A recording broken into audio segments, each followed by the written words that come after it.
काम मोक्षाणां साधनञ्च द्विजोत्तमाः श्रोतव्यञ्च सदा भक्त्या रामायण परामृतम् रामायण परामृतम्। ये रामायण रूपी श्रेष्ठ अमृत सुनना चाहिए, श्रोतव्यम, और वो भक्ति भाव से सुनना चाहिए। भक्ति भाव यानी बड़े लगन से जिसको सुन रहे हैं उस पर, और जिसका सुन रहे हैं उस पर अंदर से भाव होना चाहिए, प्रेम भाव होना चाहिए। और जिसके बारे में सुन रहे हैं, राम के बारे में, रामायण के बारे में, उसके प्रति भी बहुत ही प्यार होना चाहिए। और ऐसा जब सुनते हैं तो हे विद्वान लोगों, हे द्विजोत्तम, ये धर्म, अर्थ, काम और मोक्ष जैसे पुरुषार्थों का साधन है, यानी कि हथियार। केवल सुनना, सुनना यानी कान से सुना, इस कान से सुना, दूसरे कान से छोड़ दिया, ऐसा नहीं। सुनना यानी जैसे किसी माता ने कहा कि मेरे लिए पानी चाहिए, तो पुत्र अगर कहेगा कि मैंने सुन लिया, ये कान से सुन लिया, इस कान से छोड़ दिया, बस हो गया सुनना। तो ये सुनना सुनना नहीं होता। सुनना यानी जो काम बताया है उसको सुना, यानी तुरंत बर्तन लिया, उसको स्वच्छ किया, स्वच्छ पानी लेकर के आदर पूर्वक दिया, और वो भी तुरंत दिया, यानी थोड़ी देर में देता हूँ, बैठो मैं अभी टीवी देख रहा हूँ, बाद में देता हूँ। तो ये सुनना नहीं हुआ। ये सुनना भी एक बहुत बड़ी कला है।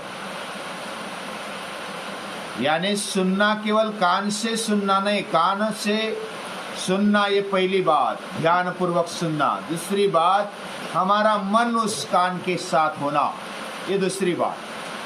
फिर मन के साथ हमारे इंद्रिय भी उसके साथ काम करने के लिए तत्पर हो जाए, उसके साथ हृदय भी हो, और हृदय के साथ हमारे इंद्रिय उसका कर्म के लिए तत्पर हो जाए, तो वह सुनना होता है। श्रुत्वा पापम परित्यजेत, श्रुत्वा धर्मम विजानाति, श्रुत्वा ज्ञानामृतम लभेत, श्रुत्वा पापम परित्यजेत। सुनने के बाद धर्म जानने के लिए मिलता है, ज्ञानामृत मिल जाता है। सुनने पर हम पाप का परित्याग करते हैं। जो भी हमारे अंदर गलत बातें हैं उसको त्यागना, ये सुनने के बाद होना चाहिए, तब ये सुनना माना जाता है। ये सुनना एक बहुत बड़ी कला है। हम रामायण की कथा देख रहे हैं, लेकिन केवल कथा सुनने के लिए हम इधर नहीं बैठे। राम का चरित्र, राम के आचार विचार व्यवहार वो कैसे है, वो हमारे जीवन में आए, ऐसा जीवन हमारा हो, ऐसी कामना लेकर हम सुनते हैं, और इसलिए राम की हम पूजा करते हैं। रामो भूत्वा रामम यजेत, राम होकर राम की पूजा हमारे जीवन में होनी चाहिए, तब राम की सच्ची पूजा होती है। राम होकर यानी राम के अलग अलग सद्गुण हमारे जीवन में आए। जैसे सूर्यो भूत्वा सूर्य यजेत, सूर्य होकर सूर्य की पूजा की जाती है। हल्दी कुमकुम पुष्प अक्षदा, ये पूजा का साहित्य, उसको बहाकर उसको समर्पित करते हुए पूजा की जाती है, ऐसा हम सुनते। और आरती और प्रसाद लेकर हो गई पूजा, ये तो कर्मकांड है। लेकिन सही पूजा किसको मानेंगे? जिसकी पूजा करते उसके अलग अलग गुण हमारे जीवन में आने चाहिए।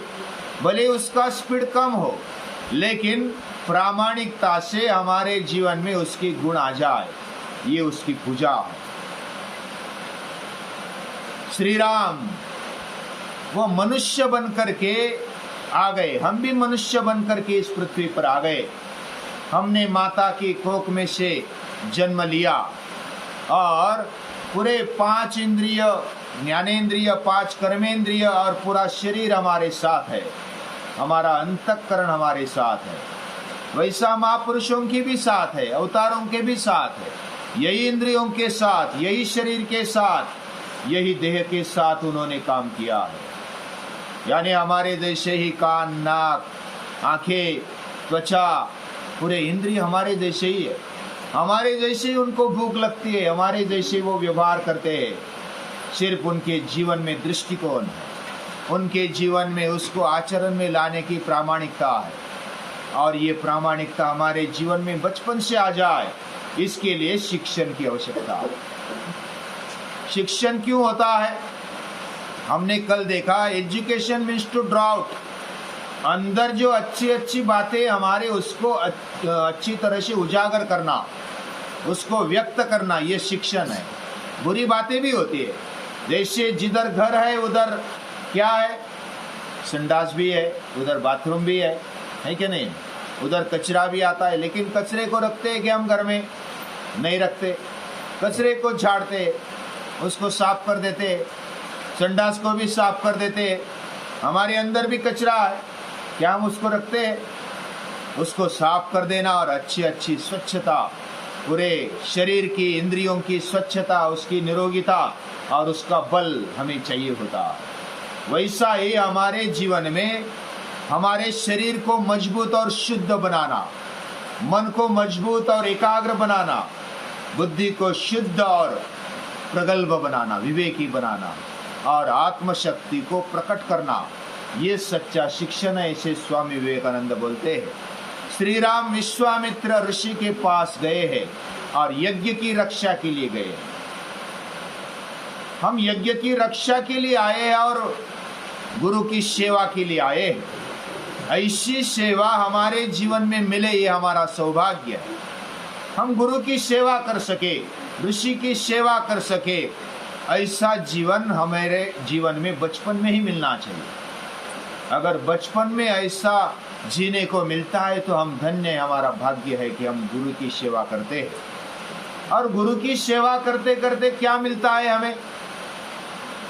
हमें मिलता है ज्ञान, हमें मिलता है स्पष्टता और हमें मिलता है बल। ये सब मिलते जाता है जब हम गुरु के पास रहते हैं। तो गुरु के पास कैसे रहा जाता है? हमारे ऋषि कहते हैं, हमारे पूर्वज और संस्कृति कहते हैं, 2 बातें शिक्षण में मिलनी चाहिए। 2 बातें मिल गई तो शिक्षण हो गया समझो। क्या मिलना चाहिए? पहली बात आज्ञाधारकता। आज्ञाधारकता यानी जो भी कहा जाता है वो सुनना, बड़ी श्रद्धा से सुनना। श्रद्धा वाल लभते ज्ञानम, इसका मतलब बुद्धि का उपयोग नहीं करना है, ऐसा नहीं है। बुद्धि का उपयोग करते हुए उसको सुनना है और आचरण में लाना है। यह आज्ञाधारकता हमारे जीवन में हो। और आज्ञाधारकता यानी हमारा दिमाग नहीं चलाना, जैसे गुरु कहते हैं वैसा ही करना, बिना दिमाग चलाए, ऐसा भी नहीं। पूछना है और हमारे बुद्धि में क्लियर कर लेना है, स्पष्ट कर लेना है कि ये क्यों करना है, इसलिए करना है। लेकिन समय देखकर, परिस्थिति देखकर, ये सब वातावरण देखकर किस बात को कैसे पूछना, ये भी आना चाहिए। जब इमरजेंसी है तो सुन लेना है, अगर इमरजेंसी नहीं है तो फिर पूछना है। जब पूछने का समय है तो पूछ लेना है, जब करने का समय है तो कर लेना है। ये बात सेवा भाव में आती है। ये आज्ञाधारकता हमारे जीवन में होनी चाहिए। पहली बात, श्री राम प्रभु में, लक्ष्मण में आज्ञाधारकता है। जो भी कहा जाता है, उठो सुबह हो गई, प्रभात हो गई, उठो, यानी उषक काल हो गया, अभी उठना है, तो तुरंत उठ गए, बिना आलस्य को झटक कर पानी मारते हुए उठ गए। और क्या आज्ञा है? विश्वामित्र ऋषि को बोलते हैं कि क्या आज्ञा है, और अलग अलग बातें पूछते हैं। निर्भयता है जीवन में। तो आसपास जंगल में घूम रहे हैं, राम और लक्ष्मण जंगल में घूम रहे, पगडंडी से घूम रहे, कभी जंगल में से, कभी पहाड़ों में से, कभी नदी के किनारे से, असे जा रहे हैं। जो वन था वो त्राटिका का वन था, यानी ताटका एक राक्षसिन थी, वो बहुत ही प्रभावी थी, बहुत बड़ी बड़ी मायावी शक्तियां उसके पास थी। उसके वन में से वो पास होते होते आगे चले। आगे चलकर यानी इस घने जंगल में चलते हुए भी वो निडरता से चलते, जैसे शेर चलता है, शेर का बच्चा चलता है। शेर का बच्चा कभी डरता नहीं छोटा होने पर भी, क्योंकि वो शेर का बच्चा है। मैं मरूंगा लेकिन छोड़ूंगा नहीं, आक्रमण करूंगा, कितने भी गिटे आ जाए, कितने भी बकरियां आ जाए, कितने भी हरिन आ जाए, वो डरता नहीं है। बाकी पशु पक्षी भी आ जाए वो डरता नहीं है। इसकी भी आवाज आ जाए वो दहाड़ता है, और उसकी दहाड़ से पूरा जंगल डर जाता है। तो ऐसे वो निर्भयता से चलते हैं। लभ्या धरित्री तव विक्रमेण, ऐसा पराक्रम है अंदर। जिधर लात मारेंगे उधर पानी निकालेंगे, ऐसी हिम्मत है राम और लक्ष्मण में। और ऐसे वो चल रहे हैं विश्वामित्र के पीछे पीछे, और विश्वामित्र आगे चल रहे हैं। तो चलते चलते वो निर्भयता से चल रहे हैं, वो निर्भयता सिखा रहे हैं। आगे एक पहाड़ देखा। पहाड़ देखने के साथ श्री राम पूछते कि ये पहाड़ कैसा है? बहुत ही सुंदर वनराई उधर दिखती है, जंगल दिखता है, बड़ा डेकोरेटिव ऐसा जंगल उधर दिखता है, बना बनाया जंगल, यानी कि गार्डन उधर दिख रहा है। तो इधर क्या है? हे ऋषि, हे हमारे गुरु, आप हमें बताइए कि ये क्या है, इधर कौन रहता है, ये जंगल कैसा है, किस बात का है? तो विश्वामित्र कहते हैं कि हमने अभी ये त्राटक वन पार किया, और पार करते हुए उधर नदी किनारे बैठकर उन्होंने अलग अलग अस्त्र विद्या प्राप्त की है। बहुत सारी लिस्ट है, लिस्ट यानी लगभग 60-70 अस्त्र उधर प्राप्त किए हैं। कैसे प्राप्त किए? तो ऋषि विश्वामित्र बैठे और श्री राम और लक्ष्मण बैठे, और विश्वामित्र ऋषि आह्वान करते, बड़ी प्रार्थना करते हुए अस्त्रों का आह्वान करते, वो दिव्यास्त्र है, उनका आह्वान करते हुए प्रकट होते, और प्रकट होकर उनको नमस्कार करते कि ये अस्त्र मैं आपको राम और लक्ष्मण को देना चाहता हूँ, और वह उसका आपका उपयोग सही करेंगे, दुष्टों का विनाश करने के लिए ही करेंगे, उसका दुरुपयोग नहीं करेंगे। ये मैं आपको विश्वास देता हूँ। आप राम के पास, लक्ष्मण के पास चले जाओ। राम लक्ष्मण जी उनको नमस्कार करते हुए स्वीकारते हैं, और स्वीकार कर बोलते हैं कि मैं धन्य हो गया, मैं आपको स्वीकार करता हूँ, आप भी मेरे पास आ जाओ। लेकिन अभी मेरे पास न रहते हुए वह राम और लक्ष्मण उनको प्रदक्षिणा डालते हैं, वो अस्त्रों को, दिव्यास्त्रों को, उनको नमस्कार करते हैं, उनका आदर करते हैं, और फिर बैठ जाते हैं। फिर दिव्यास्त्र जो होते हैं वो भी उनका प्रदक्षिणा परिक्रमा करते हैं, और हाथ जोड़कर बोलते हैं कि हम आपके दास हैं, आप जैसा कहेंगे वैसा हम करेंगे। इसका मतलब क्या है? हाथ जोड़कर नमस्कार तो किया, लेकिन जो भी विद्या हमने पाई, अस्त्र विद्या, शस्त्र विद्या पाई, वो हमारे कब्जे में है, हम उसका दुरुपयोग नहीं करेंगे। हमारे पास शक्ति आई, ज्ञान आया, हमारे पास अलग अलग कला आ गई, तो उसका दुरुपयोग हम नहीं करेंगे। ये हमारी कला नहीं, हमारी शक्ति नहीं है, शक्ति तो उस देव की है, भगवान की है, उसका उपयोग हमें करना है, बड़े विनम्रता के साथ करना है। तो वो दिव्यास्त्र हाथ जोड़कर खड़े हो गए और बोले कि हम आपके दास है, आप जैसा भी उपयोग करना चाहे हम तैयार हैं। तो श्री राम प्रभु बोलते हैं कि अभी आप हमारे पास न रहिएगा, हमारे मन में, बुद्धि में आप रहिए, लेकिन आप भौतिक रूप में दूर चले जाइए, और जब हम मन में स्मरण करेंगे तब चले आना, और बाद में हम आपका उपयोग जिधर भी जरूरत है उधर करेंगे, आपको नमस्कार करते हैं। तो ये वर्णन किया है, और ऐसा वर्णन जब सुनते हैं तो सभी के प्रति कृतज्ञता है। हम जो भी उपयोग करते हैं, समझो ये पुस्तक है, मोबाइल है, या तो खेती में उपयोग करने वाली खुरपी हो, या पावड़ा हो, टिकाव हो, या तो स्वयंपाक में हम उपयोग करते बर्तनों का, उसके प्रति हमें आदर रखना चाहिए। जो भी अस्त्र शस्त्र या तो साधन हम उपयोग में लाते हैं, तो इसलिए शीतला सप्तमी हम उपयोग में या तो उसकी पूजा करते हैं। साधन की पूजा दशहरे पर भी की जाती है। दशहरा हम मनाते हैं, वहाँ साधन पूजा होती है। यानी हम जो भी उपयोग में लाते, भगवान ने हमें दिया, ये शरीर दिया, ये एक साधन है। कुछ अस्त्र शस्त्र या तो हथियार दे दिए, वो भी एक साधन है। उस साधनों का दुरुपयोग नहीं करेंगे। बस मन में आ गया तलवार है साथ में और चला लिया बिना कारण, ऐसा नहीं करना है। उसका उपयोग सही तरीके से करना है। हमारे पास हथियार आ गया, शक्ति आ गई, बल आ गया, तो उसका उपयोग कैसे करें? शक्ति परेशान पर पीड़नाय करेंगे तो क्या होगा? हम दुष्ट हो जाएंगे, राक्षस हो जाएंगे। और उसका ही संहार करने के लिए राम लक्ष्मण को लाया है। और उधर ऋषियों ने, वो जो वन है ना, राम पूछते हैं कि वो वन किसका है, तो बोलते हैं कि इधर बहुत बड़े महान ऋषि इधर आए और उन्होंने ये फुलाया फुलाया और बड़ा अच्छा बनाया, स्वर्ग जैसा ये वातावरण है। तो राम लक्ष्मण बोलते हैं हमें उधर जाना है, जाने को मिलेगा? तो विश्वामित्र ऋषि बोलते हैं चलो हमें उधर ही जाना है।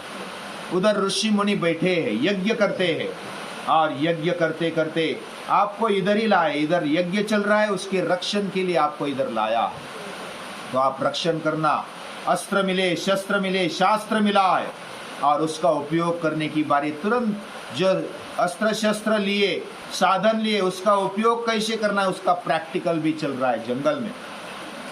तो उधर गए, उसके बाद उधर वो ठहरते, उनको बोला कि इधर आप रक्षण करो, हम अभी आहुति देकर के यज्ञ का काम करते हैं। मंत्र बोलते, वेदों का मंत्र, उपनिषदों का मंत्र बोलते हैं और विचारों का मंथन कर रहे हैं। विचारों को, अपने जीवन में दिव्य विचारों को स्थिर कर रहे हैं। और ऐसे बैठे हुए अंदर सभी के बीच में एक यज्ञ कुंड चल रहा है, वह उसमें आहुतियाँ डाल दी जा रही है मंत्रों के साथ। ऐसा वातावरण बहुत ही पवित्र वातावरण है। एक दिन चला गया, 2 दिन चले गए, 4 दिन चले गए, 5 दिन चले गए। 6ठे दिन में राम और लक्ष्मण बड़ी जागरूकता से बिना सोए हुए उधर जागरूक रहकर वह उनका रक्षण कर रहे हैं।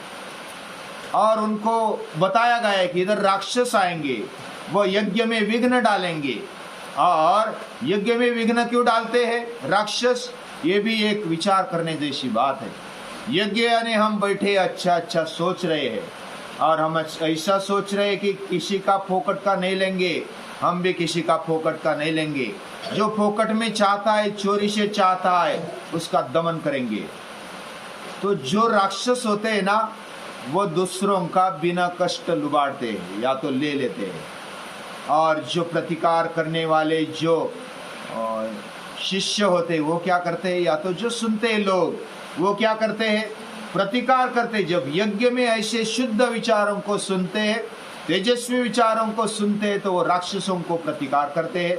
उनका अस्तित्व, उनका जो प्रभाव है, उनको नकार देते हैं कि हम अपने बलबूते पर खड़े होंगे, हम शेर के बच्चे हैं। ऐसा जब वो सोचते हैं तो सोचते सोचते वो प्रतिकार करने लगते हैं। तो राक्षसों को लगता है कि यज्ञ करने से वो महान बनते, तेजस्वी बनते हैं, तो उनको ये यज्ञ ही नहीं करने देंगे, उसको विघ्न डालेंगे। तो 6ठे दिन क्या हो गया? मारीच और सुबाहु आ गए और आकाश मार्ग से आ गए। उन्होंने क्या पहले हड्डियां डाली, कुछ रक्त डाला और यज्ञ भड़क गया। पहले तो कुछ डालते हैं तो अग्नि भड़क जाता, तो मालूम पड़ गया कि कुछ हो गया। तो राम और लक्ष्मण ने देखा कि ये राक्षस आ गए, मारीच आ गया, बड़े शक्तिशाली है, सुबाहु भी शक्तिशाली है। तो राम ने पहले क्या किया? एक अस्त्र निकाला, और अस्त्र निकालकर, वो दिव्यास्त्र निकालकर मारीच को मार दिया। और मारीच ऐसा बोलते 100 योजन दूर फेंका गया और समंदर में गिर गया। लेकिन वो राम बोलते लक्ष्मण को कि मैंने इसको मारा नहीं, मैंने इसको सिर्फ फेंक दिया है, और 100 योजन तक वो जाएगा और गिरेगा। अभी दूसरा जो सुबाहु है ना, उसको भी मैं अभी मार देता हूँ, उसको अभी जिंदा नहीं छोड़ूंगा, वो बड़ा दुष्ट है, उसको जिंदा नहीं छोड़ेंगे। तो उसको फिर बाण निकालकर अग्नेयास्त्र निकालता है राम। निकालने के बाद वो मंत्रित करके डालते हैं, और डालने के बाद उसके सीने में वो घुस जाता है और वो जलकर भस्म होकर नीचे गिर जाता। फिर बाकी जो उनके साथी थे उनको वायव्यास्त्र और अलग अलग अस्त्रों का उपयोग करते हुए बहुत सारे राक्षसों को मार दिया। इस तरह जो भी लिया, जो हथियार लिया, साधन लिया, उसको उपयोग किया। ऐसे उन्होंने अपने जीवन में विद्या ग्रहण की।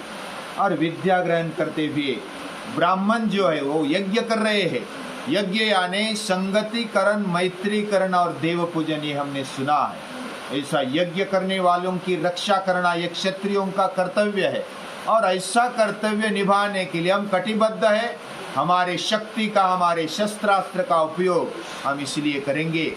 और ये प्रणाम करते हुए बोले विश्वामित्र को और बाकी ऋषियों को कि आपके आशीर्वाद से हमने इनको मारा और हमारे पास इतनी शक्ति आ गई, इतने साधन हमें मिल गए और उसी साधनों के कारण हमने मार दिया।